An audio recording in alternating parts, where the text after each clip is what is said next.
If you shut your eyes and are a lucky one, you may see at times a shapeless pool of lovely pale colors suspended in the darkness. Then if you squeeze your eyes tighter, the pool begins to take shape, and the colors become so vivid that with another squeeze they must go on fire. But just before they go on fire, you see the lagoon. This is the nearest you ever get to it.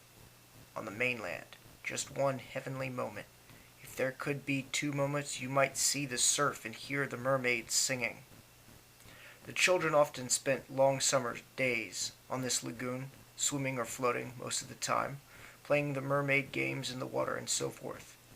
You must not think from this that the mermaids were on friendly terms with them. On the contrary, it was among Wendy's lasting regrets that all the time she was on the island she never had a civil word from one of them.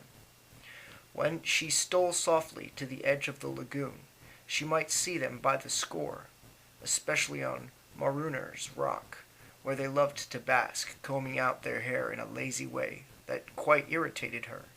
Or she might even swim on tiptoe, as it were, to within a yard of them. But then they saw her and dived, probably splashing with their tails, not by accident, but intentionally. They treated all the boys in the same way, except of course Peter, who chatted with them on Marooner's Rock by the hour, and sat on their tails when they got cheeky. He gave Wendy one of their combs. The most haunting time at which to see them is at the turn of the moon, when they utter strange wailing cries. But the lagoon is dangerous for mortals then. And until the evening of which we have now to tell, Wendy had never seen the lagoon by moonlight, less from fear, for of course Peter would have accompanied her, then because she had strict rules about every one being in bed by 7. She was often at the lagoon, however, on sunny days, after rain, when the mermaids come up in extraordinary numbers to play with their bubbles. The bubbles of many colors made in rainbow water. They treat as balls, hitting them gaily from one to another with their tails, and trying to keep them in the rainbow till they burst. The goals are at each end of the rainbow, and the keepers only are allowed to use their hands. Sometimes a dozen of these games will be going on in the lagoon at a time, and it is quite a pretty sight. But the moment the children tried to join in, they had to play by themselves, for the mermaids immediately disappeared. Nevertheless, we have proof that they secretly watched their interlopers, and were not above taking an idea from them. For John introduced a new way of hitting the bubble, with the head instead of the hand, and the mermaids adopted it. This is the one mark that John has left on the Neverland. It must also have been rather pretty to see the children resting on a rock for half an hour after their midday meal. Wendy insisted on their doing this, and it had to be a real rest, even though the meal was make-believe. So they lay there in the sun, and their bodies glistened in it, while she sat beside them and looked important.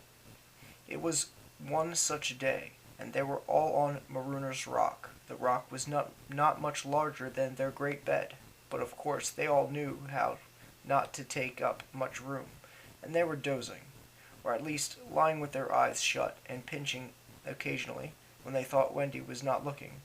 She was very stitching. While she stitched, a change came to the lagoon. Little shivers ran over it, and the sun went away, and shadows stole across the water, turning it cold. Wendy could no longer see to thread her needle, and when she looked up, the lagoon, that had always hitherto been such a laughing place, seemed formidable and unfriendly. It was not, she knew, that night had come, but something as dark as night had come. No worse than that. It had not come, but it had sent that shiver through the sea to say that it was coming. What was it? There crowded upon her all the stories she had been told of Marooner's Rock, so called because evil captains put sailors on it and leave them there to drown. They drown when the tide rises, for then it is submerged.